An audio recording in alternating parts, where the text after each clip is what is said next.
Hello, greetings. This is me, Zahra Jawad, Truth Seeker, Ex-Shia. I'm really flabbergasted, really shocked, uh, going through Surah Tauba because my heart tells me this time that there's this killing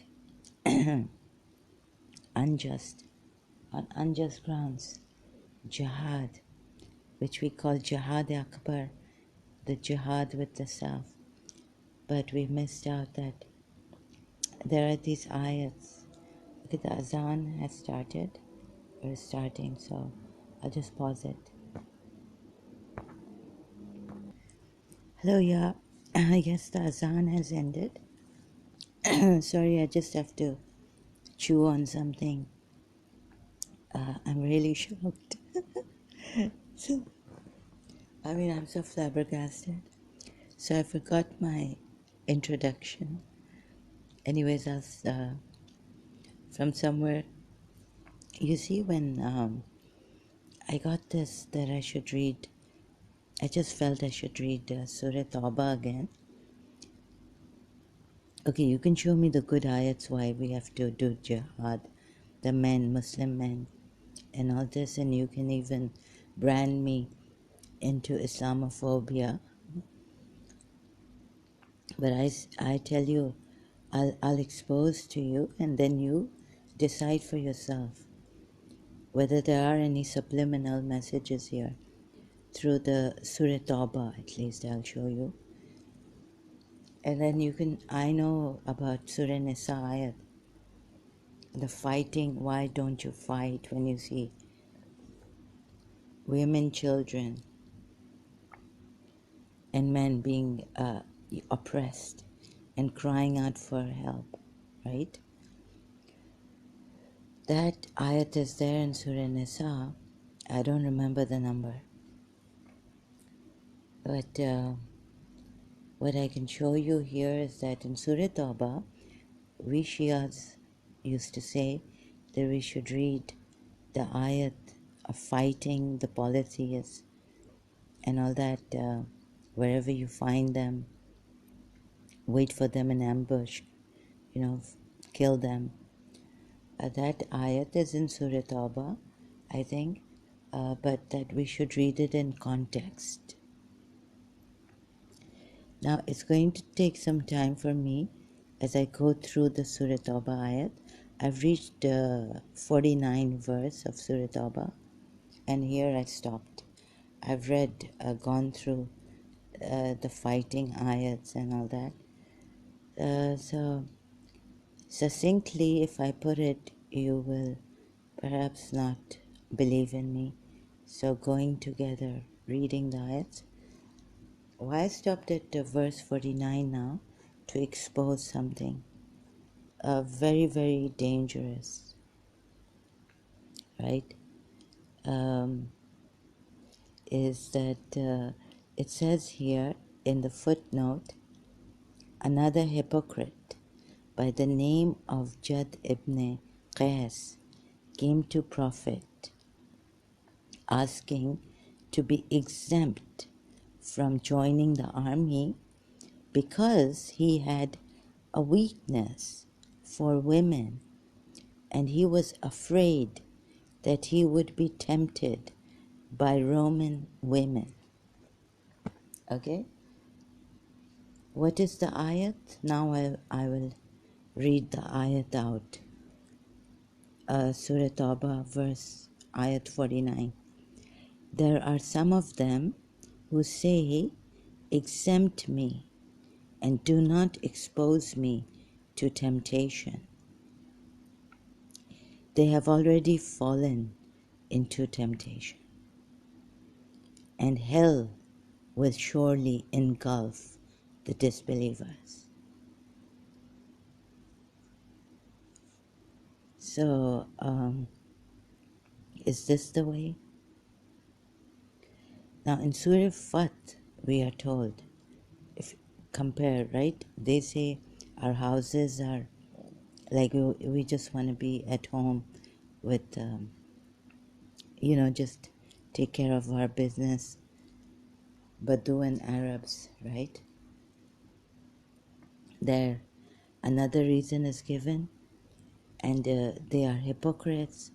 They didn't want to protect the Prophet, Messenger,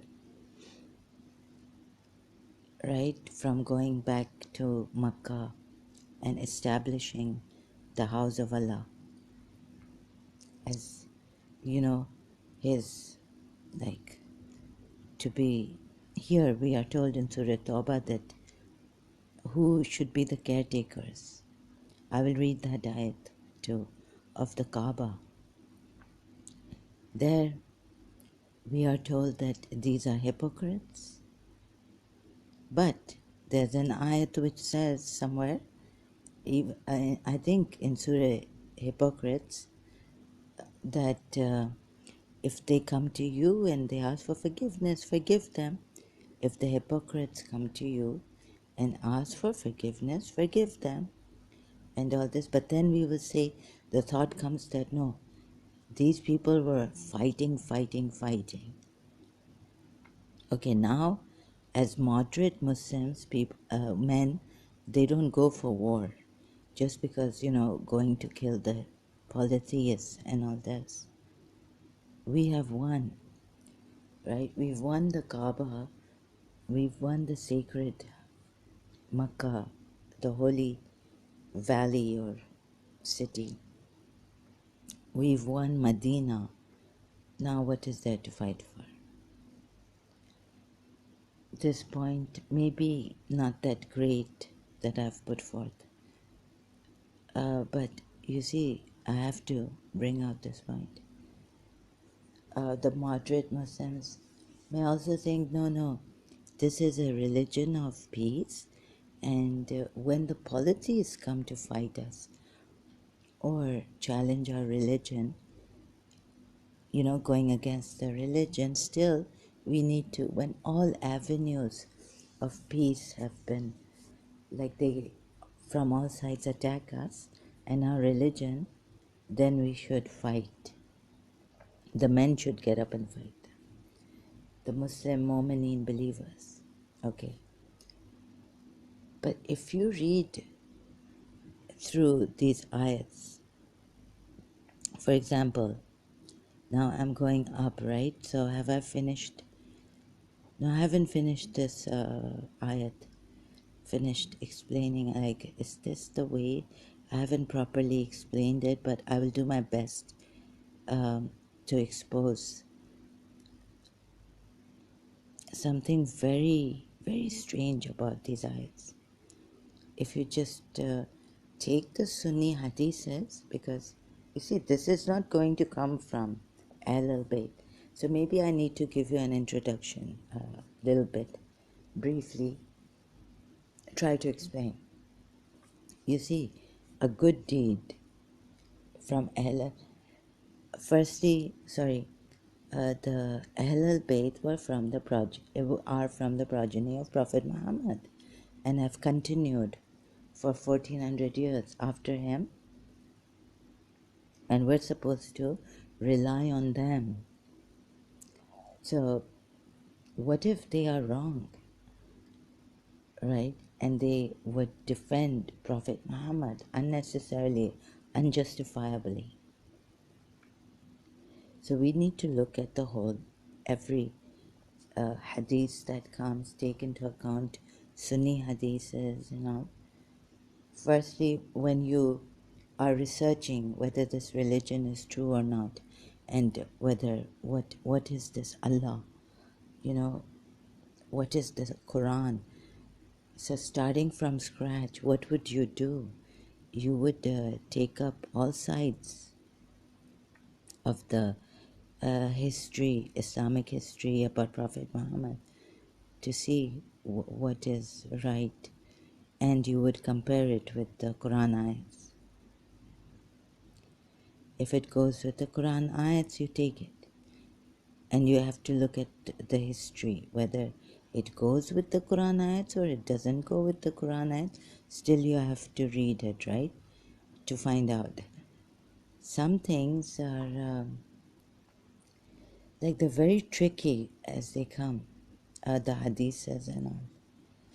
For example, when in the about the menstruation, you cannot go near the wife, huh? Or what your right hands possess.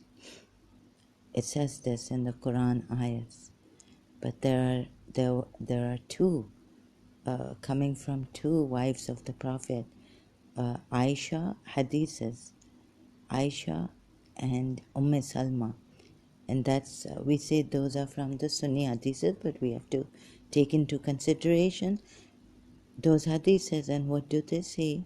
Both Salma also said. Now we would say that, oh God, the Holy Prophet, the Quran, it's against these hadiths, even in the Sunni, like they are from the Sunni hadiths. We cannot take this into consideration because they're against, not because they're Sunni hadiths, not because they're from the Umayyad, but they're against the Quran ayat.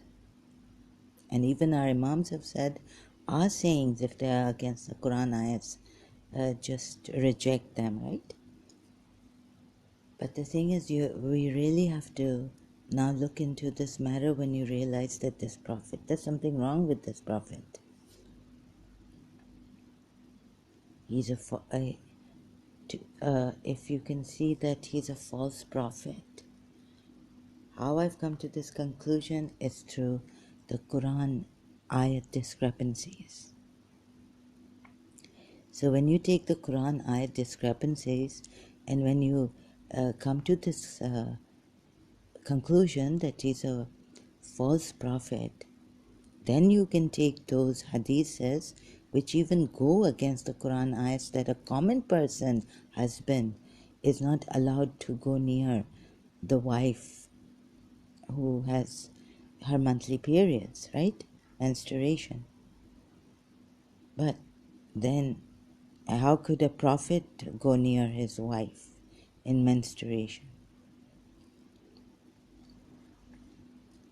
Well, many things were also allowed for him, but if a Quran ayat says no for him also, then it means no for him also. Like many certain things were allowed, not many, but he was allowed to marry more than 4 wives. And what else was there? That he was allowed ghusl, ghusl of this,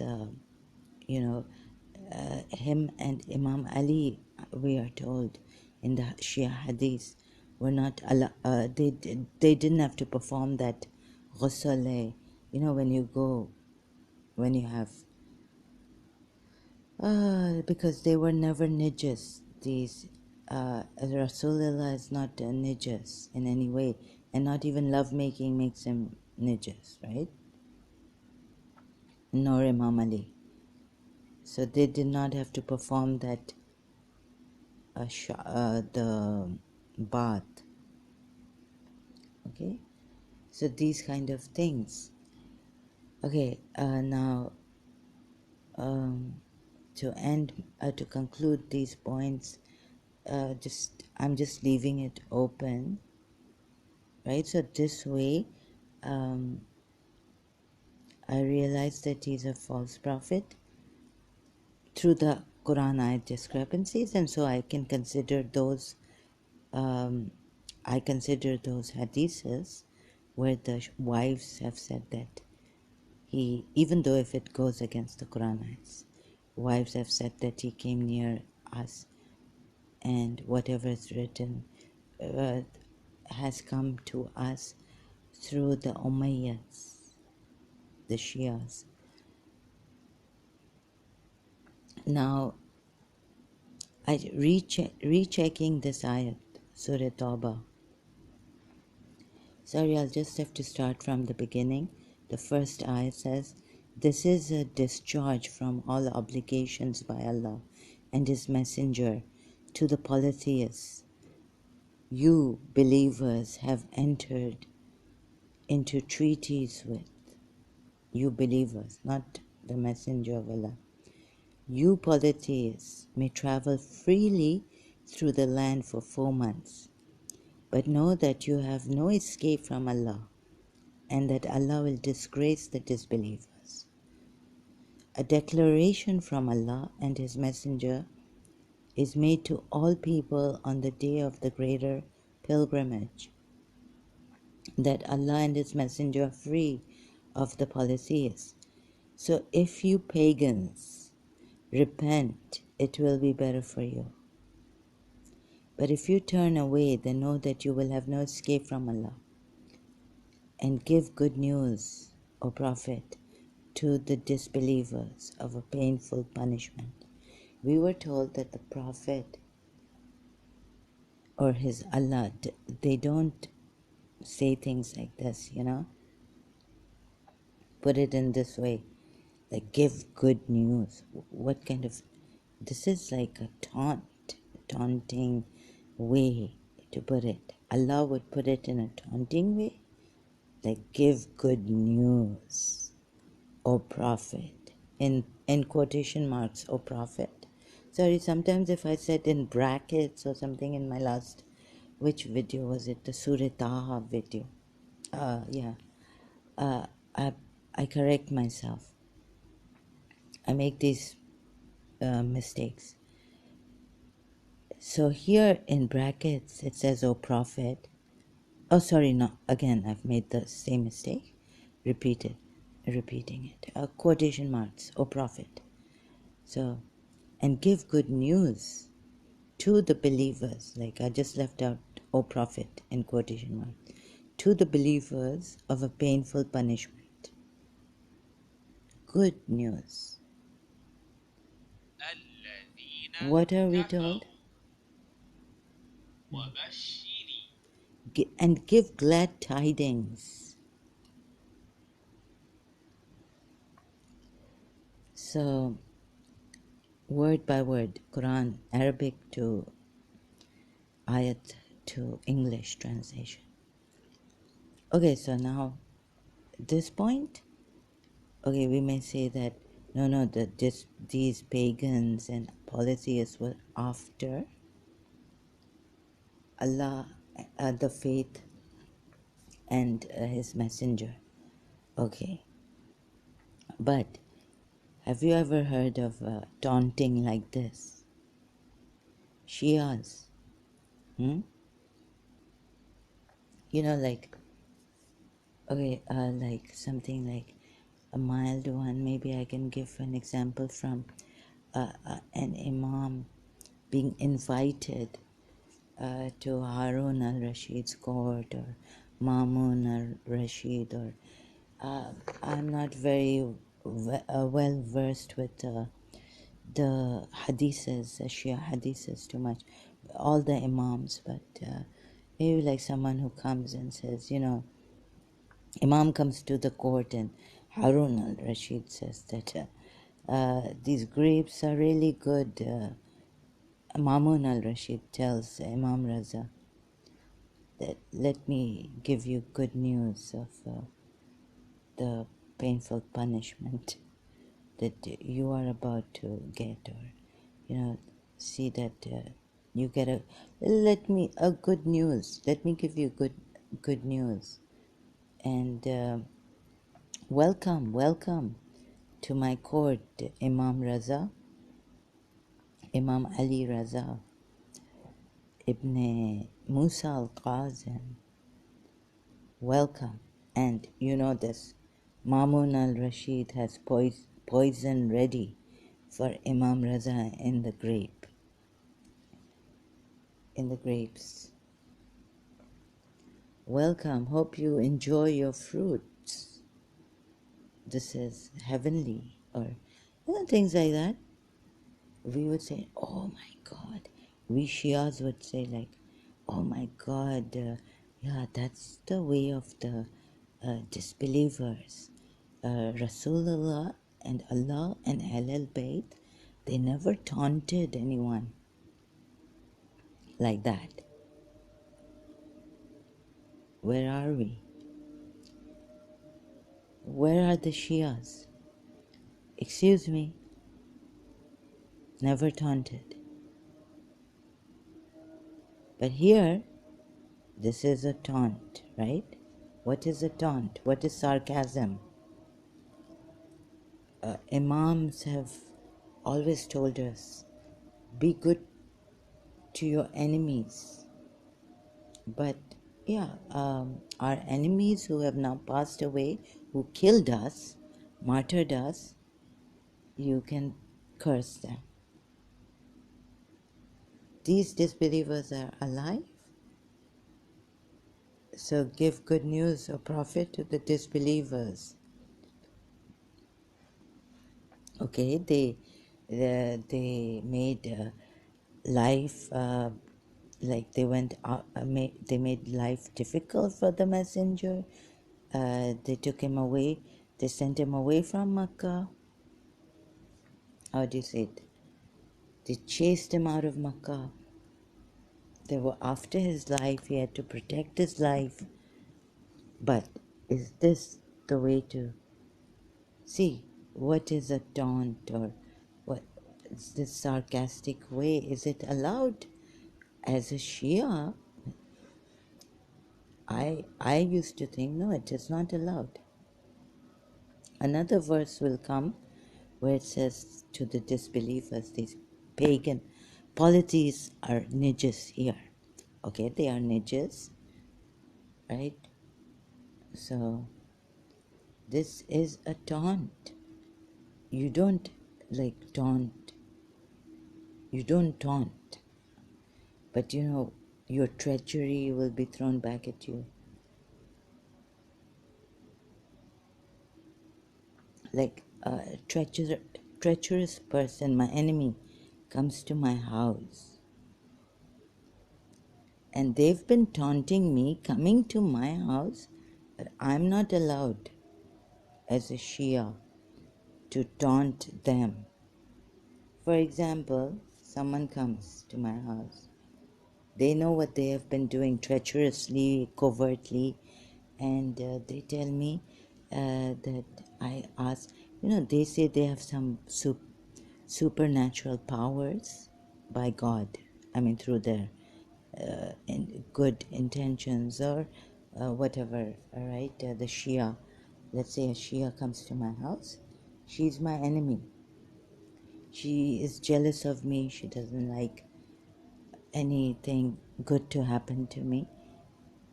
Even though she taunts me, I'm not allowed to taunt her back when I get the upper hand. But I have been oppressed so much, yet I'm not allowed to taunt her. I was told, right? And I know this. Not only was I told later on, like in year 2000 somewhere. So, I could go to this person, oh, jinns are coming. How would you feel if I told this person? How would you feel that if your daughter, if I came to your house, and your daughter 15 years old or 14 years old, and she's going to school the next day, and I come up with, jinn has come, and my jinn, and give me I want all this. My jinn wants to have faluda. It's this Asian drink, sweet drink. Or my jinn wants to have, what do you call it? Oh, okay, whatever, this club sandwich. Now the jinn wants it, we have to give it to her. How would you feel if I did the same thing to you and scared you? All the time taunting me and telling me things. But if I said something like it came to, now it's my other principal, before it was Miss Dessa, her heart is black, and your jinns have been telling me this, right? I never said a word to her, but this time I say, no, I have to put my foot down and say something.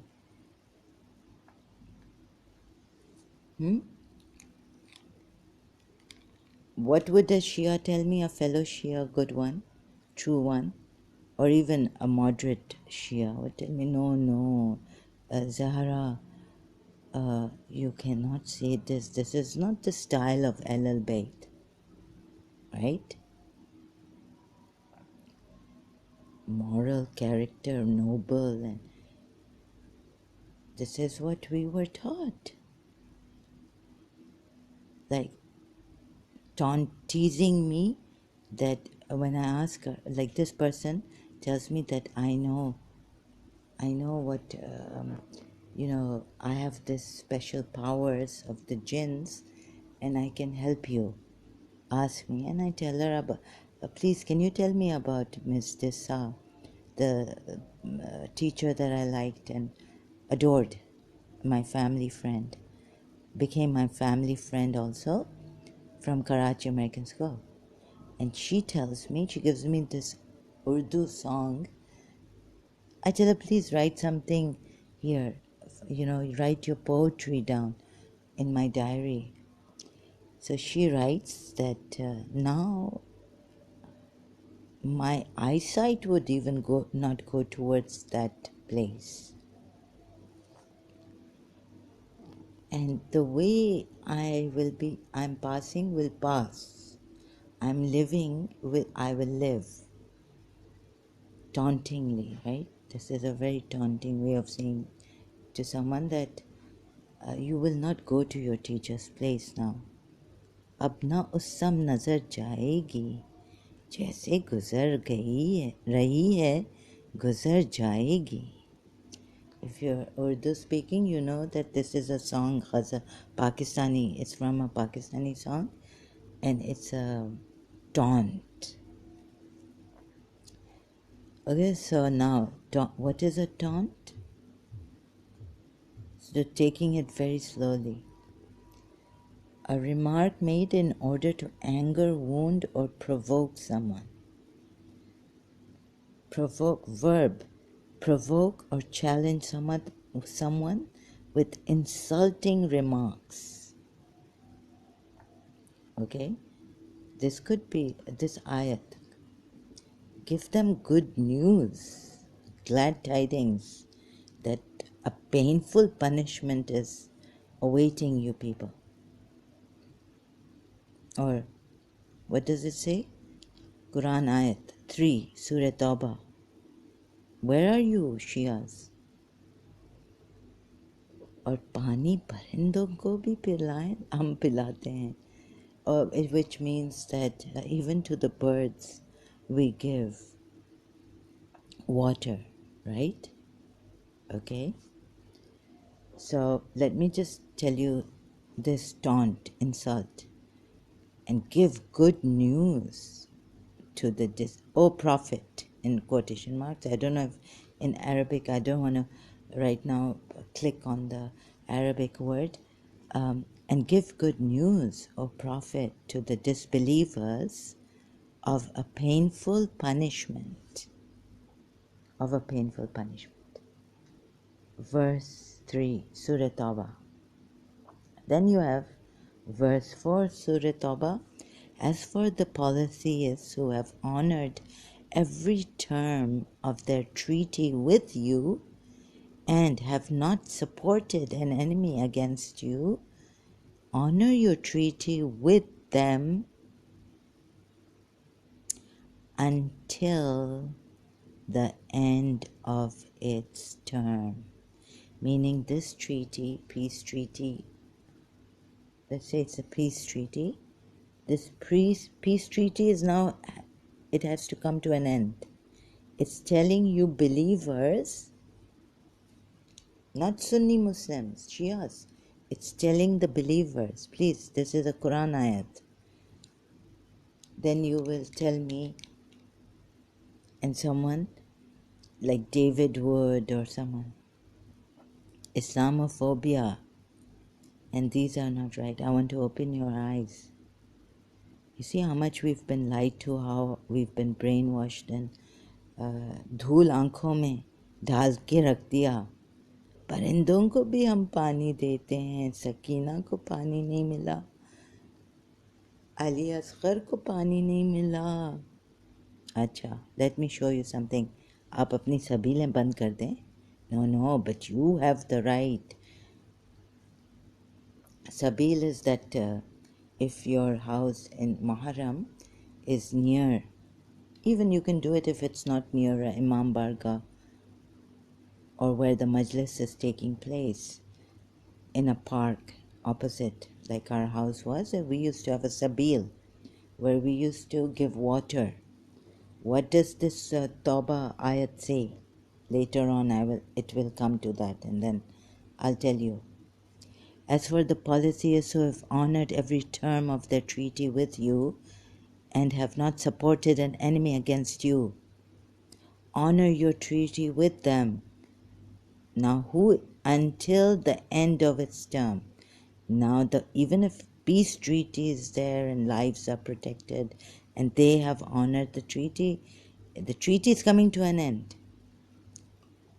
Can a peace treaty like this come to an end? Who is ending this treaty? Ask yourselves. We've been, we've been deceived through and through. I just want to show you how.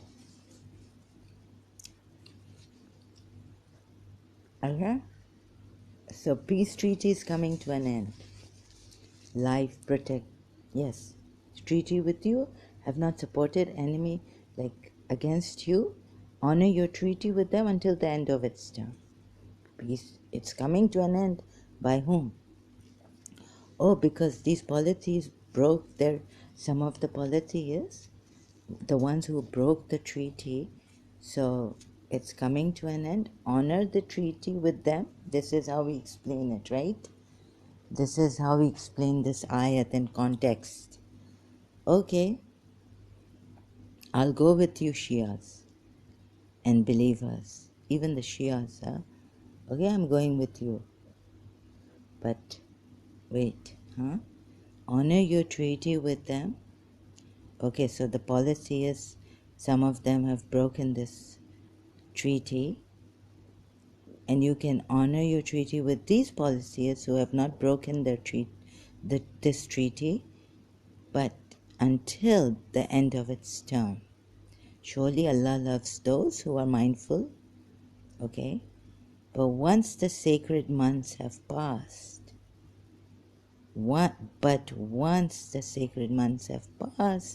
kill the polytheists who, in quotation marks, who violated their treaties. And again, some Shia is going to come and tell me, religious scholar, read in context. Yes, we have to put this in quotation marks. Okay, how much shall I go with you? Then when have passed the sacred months,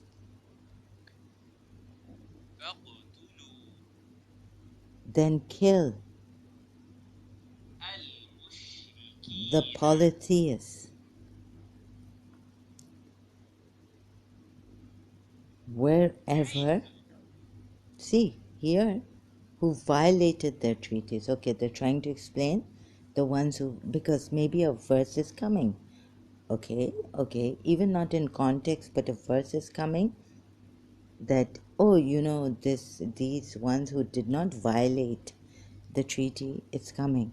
But before that verse comes, which verse has come? Please take a note of this. Pay attention. Then when have passed the sacred months? Shias, there were many disbelievers there. They didn't want to fight. Okay, so they may have not killed these.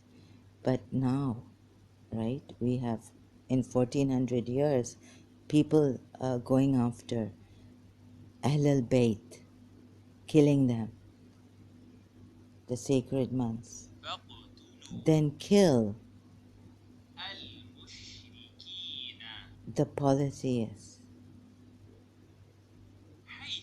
Why not put here this which you say will come after.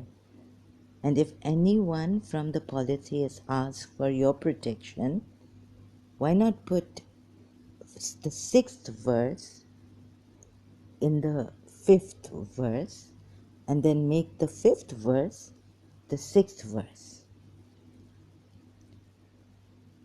Huh? Be very careful. Don't take them.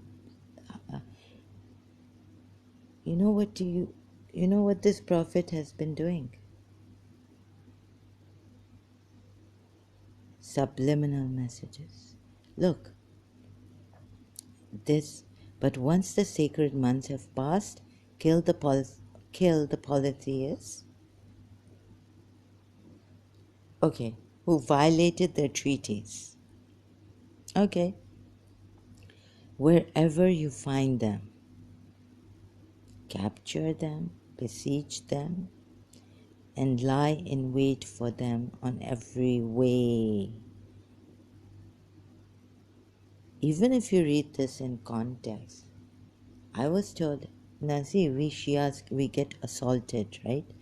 This someone comes in the Imam Barga with a bomb, suicide bomb, kills himself and kills the poor Friday prayer Shias in prayer, in prostration, in ruku, maybe in full prostration. Friday prayers in the mosque comes with in the Shia mosque. So what I was thinking is I should give them a verse if they are our Muslims killing our Shias in the mosques with suicide bombs. Why shouldn't I give them a verse from the Quran that you're not supposed to assault us, Muslims, right? At least we say the Shahada. No, but they come and they assault us.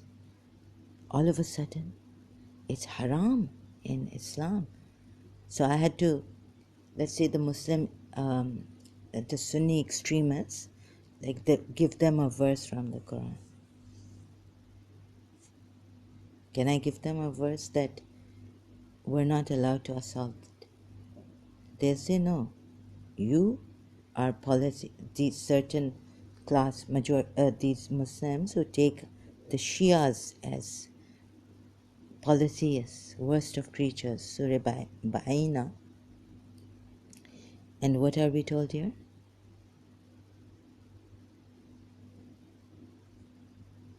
Wherever you find them, polytheists, kill the polytheists. Wherever you find them, capture them, besiege them, and lie in wait for them. I know you're going to tell me this is not about the Shias, this is about the polytheists who were there. Yes, read in context, but of course it's about, but these, no, don't talk about, no way can you say that, why are you, but I'm talking about the assault cases, assault.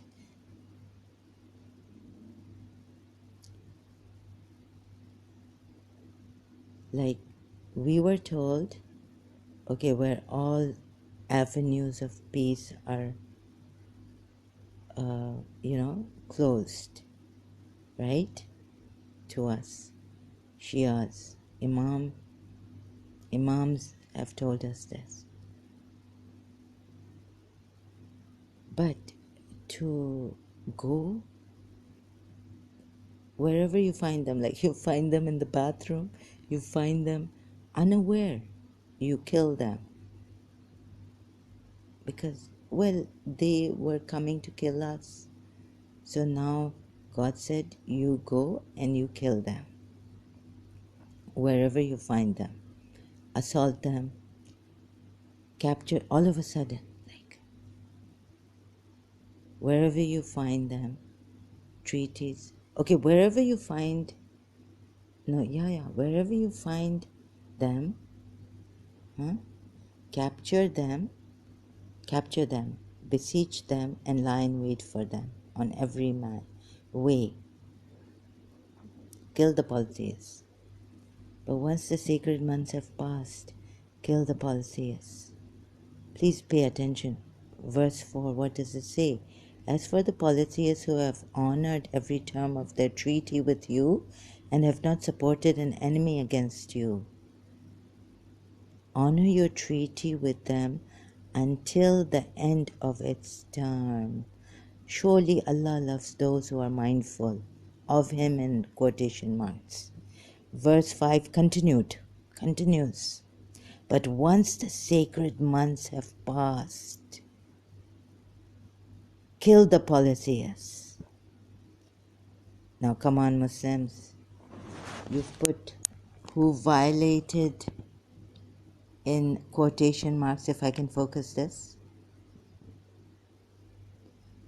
But once the sacred months have passed, kill the polytheists who violated. No, this is not in this, right? Not in the ayat, verse by verse. Let me find my pen. Yeah? See, but once the sacred months have passed, this is in quotation marks. Sorry, it's quite. Okay. See, quotation marks, who violated their treaties. It's continued from here. Please don't put your own words into this, because verse 4, what you've put here, what you've added here, you're trying to explain that no, leave these alone. No. Dr. David Wood and all were right in showing us. You don't leave these alone. As for the polytheists who have honored every term of their treaty with you and have not supported an enemy against you, honor your treaty with them until the end of its term. Shias, please watch this carefully. Pay attention. Until the end of its term, surely Allah loves those who are mindful. Continued. Verse 5. But once the sacred months have passed, kill the polytheists. This is all in who violated their treaties in quotation marks. No. Forget this quotation mark. But once the sacred months have passed, kill the polytheists. Actually, even these ones who have honored every term of your treaty. You can't see this, can you? Even it's difficult for me right now. Very painful. So, okay, I just want to see. And then what does it say in the 6th? If the 6th had come here, it would have been better in the 5th verse. But no. Then the 6th verse says, and if anyone from the polytheists asks for your protection, grant, O Prophet, again this quotation, okay, grant it to them so they may hear the word of Allah.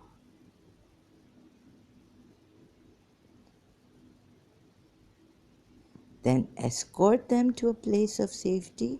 How deluded we Shias were. For they are a people who have no knowledge. Then what happens? Verse 7. How can such polytheists have a treaty with Allah and His Messenger except those who have made a treaty with at the sacred mosque? So long as they are true to you, be true to them. In what way? For the treaty, right? So long as they are true to you, be true to them. Indeed, Allah loves those who are mindful. And then what happens? Okay, be true to them. How can they have a treaty? Again, how? If they were to have the upper hand over you, assumption again. There was some, okay. So these minorities who kept their treaty, but if they were to have an upper hand over you, meaning majority of them, they would have no respect for kinship or treaty. Kinship or treaty. You had a very good respect for Zed, the adopted son, the kinship with Zed. Surah Azab, huh? They only flatter you with their tongues, but their hearts are in denial. Oh my goodness. Okay, they don't accept your religion, but how has it been put? They only flatter you with their tongues. Of course, their hearts are in denial about you, and most of them are rebellious. Okay, all right? And okay, most of them are rebellious. They choose a fleeting gain. What? Okay, they choose a fleeting gain over Allah's revelations, hindering others from His way. Hindering or moving away from this, never coming to this. For a little price. And they hinder people. Okay. They've hindered others from the way. But they don't go, they haven't killed them. They just hinder them. Don't go to this religion.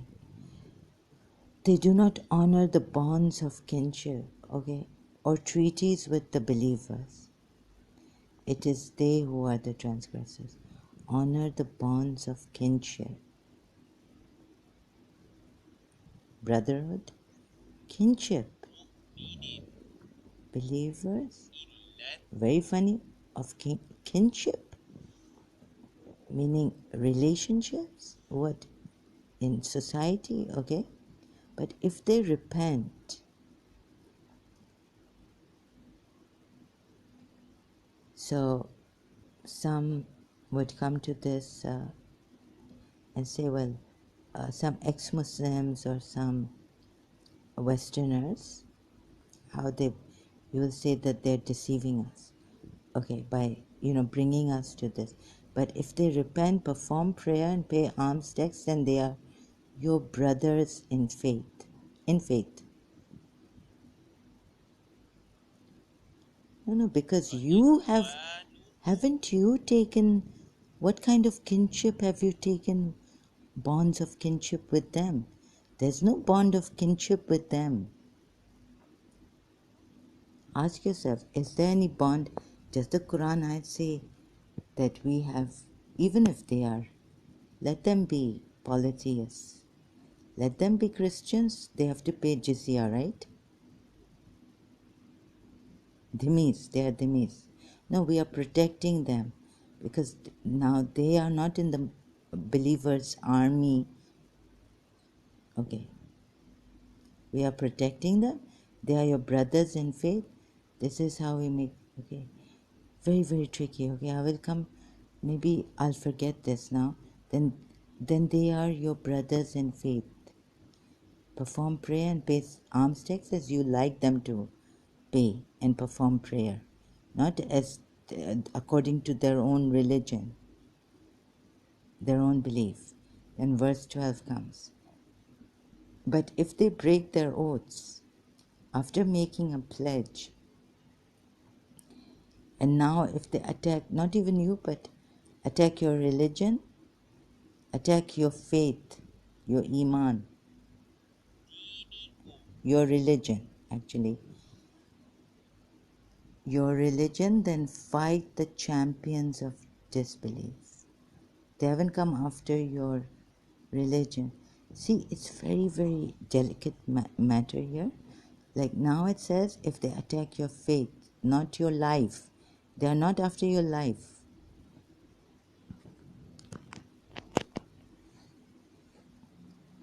But what have you really? Have you given them a choice?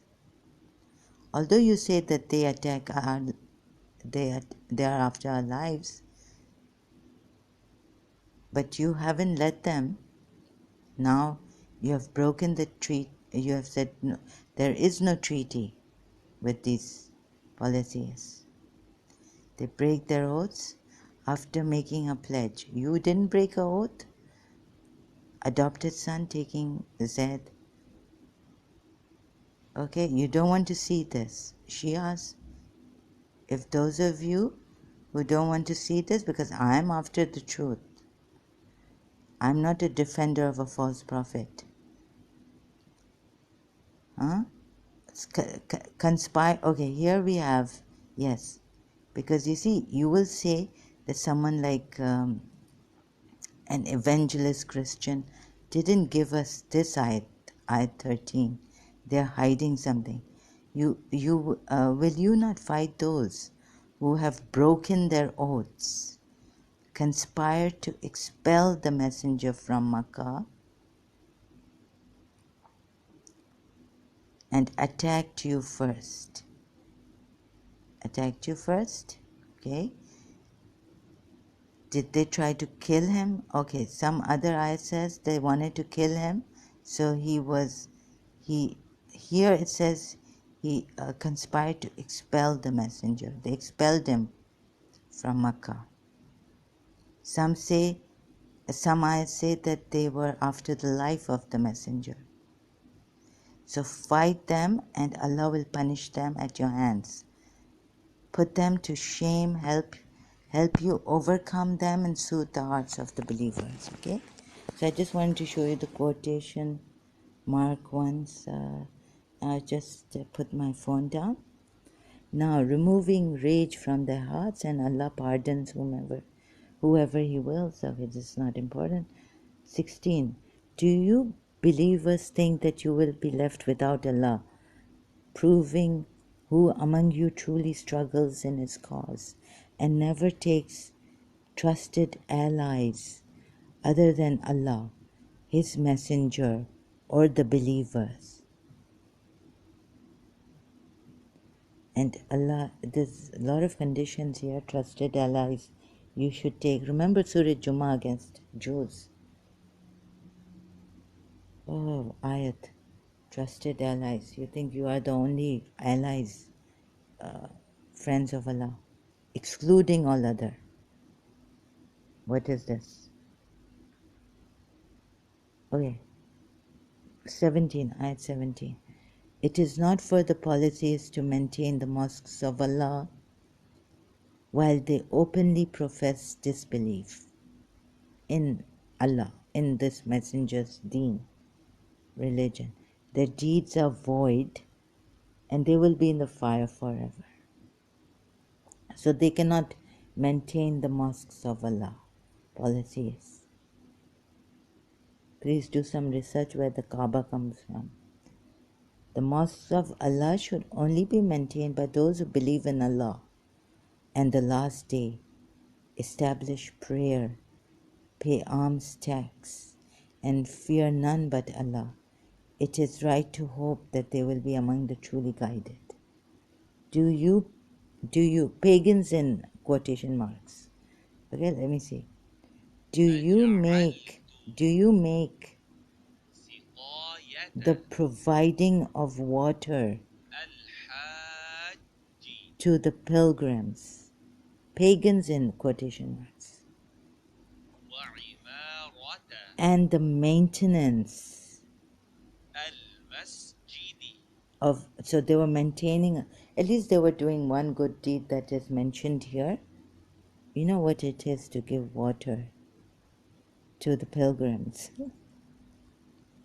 Shias know very well what it is, because Imam Hussein and his 6 months old son, infant, and his 3-year-old daughter, Sakina, thirsty. They stop water from the 7th of Muharram, or let's bring it back to the 6th of Muharram.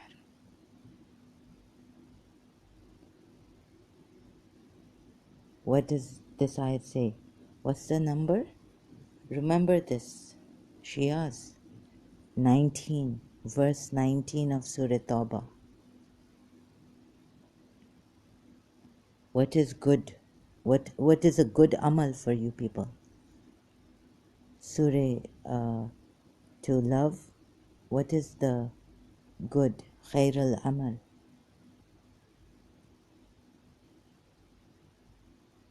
To Surah Shura, Verse 23, reward for the risalat, for the messengership, message, to love near of his near of kin.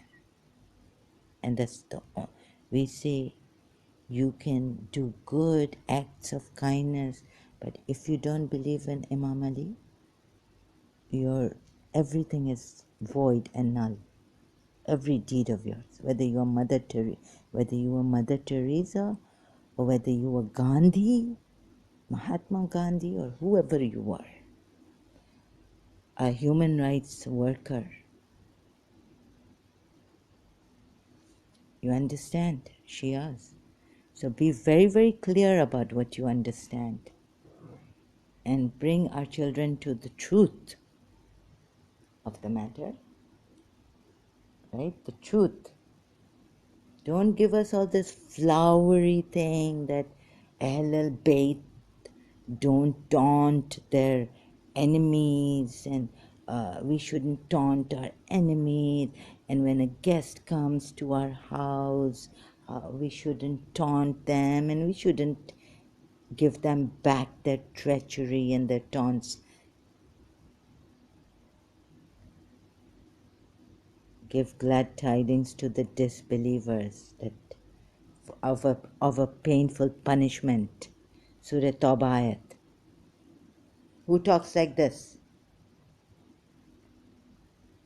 If you were told the pagans said this, or the Christians said this to the Prophet, or the Jews said this to the Prophet Muhammad,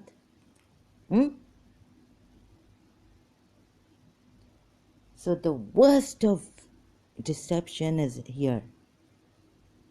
Forget Sunni Islam. The worst of deception is here in Shia Islam. Worst of deception that we couldn't. How? I'm so shocked. How could you not see this? Do you consider providing the pilgrims with water? Yani to be as you are now and maintaining the sacred mosque as equal to believing in Allah and the last day. So believing in Allah, belief is important. What you believe in, not your deeds. Even if they are of kindness, you give water to the pilgrims. Why do you think Yazid did what he did? His army. Please have a look at this. Don't get into that subliminal, Imam Hassan's sacrifice. And 4-year-old, 3-year-old, 2-year-old, 6 months old in Karbala. First, see this for what this is. See this there. It's really, really very shaking up, it's shuddering. Those who have believed, emigrated, and strived in the cause of Allah with their wealth and their lives are greater in rank in the sight of Allah. It is they who will triumph. Their Lord gives them good news of His mercy, pleasure. Okay, this is not, but look at this, yeah?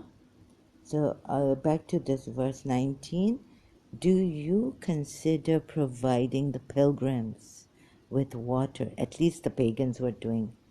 Because meaning these polytheists, pagan Arab idol worshippers.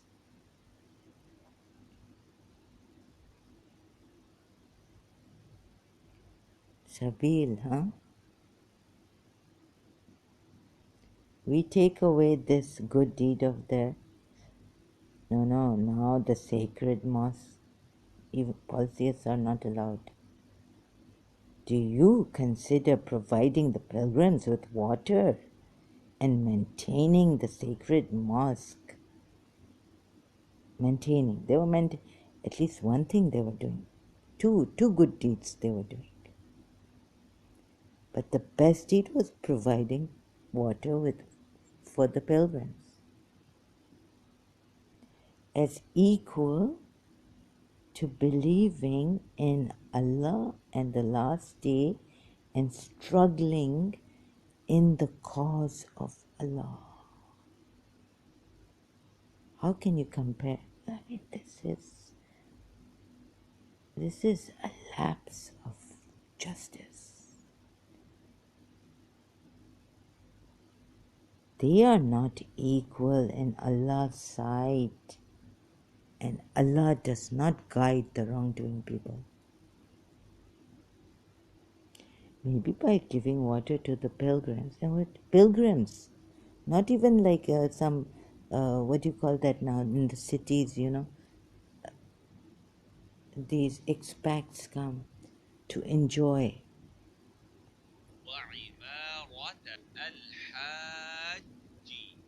Al-Haji, Al-Haji, Ya Haji, Ya Haji, you are Allah. Oh my goodness.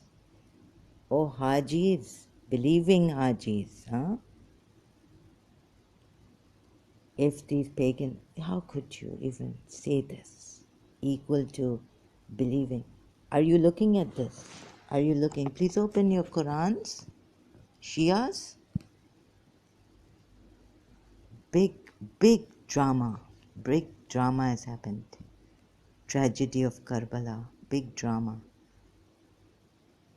Surah Tauba, verse 19. Right? So I said I will come to this. Are you looking at this? Do I need to focus it? Do you consider providing the pilgrims with water and maintaining the sacred mosque as equal to believing in Allah and the last day and struggling in the cause of Allah? Oh, wait a minute. Ooh. Oh, give us what have they given us, the Shias? Also, the ink of a scholar is more sacred. Hadith that differentiate between the scholars and the martyrs. Shias, huh? Shia Hadith. Everyone takes this. I think Sunnis and Shias both, they take this Hadith. Such a great Hadith from Prophet Muhammad, your Prophet. Still learned and taught in Timbuktu. In this excellent montage, Alexandra Huddleston closes by reminding us of a hadith of Prophet Muhammad, still learned and taught in Timbuktu. The ink of the scholar is more precious than the blood of the martyr. These words echo today as a reminder that the mainstream Islamic tradition has always harbored what? Timbuktu, the ink of scholars, HuffPost communities, HuffPost written an article on this or something. Timbuktu, the ink of scholars and the blood of martyrs, HuffPost communities.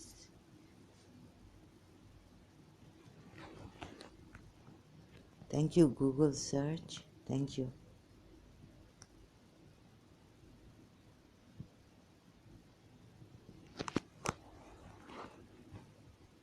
I will expose more. I'm just very, I feel like throwing up now. I'm not feeling too well. Might hopefully get up to have some tea, and it's good for the shock.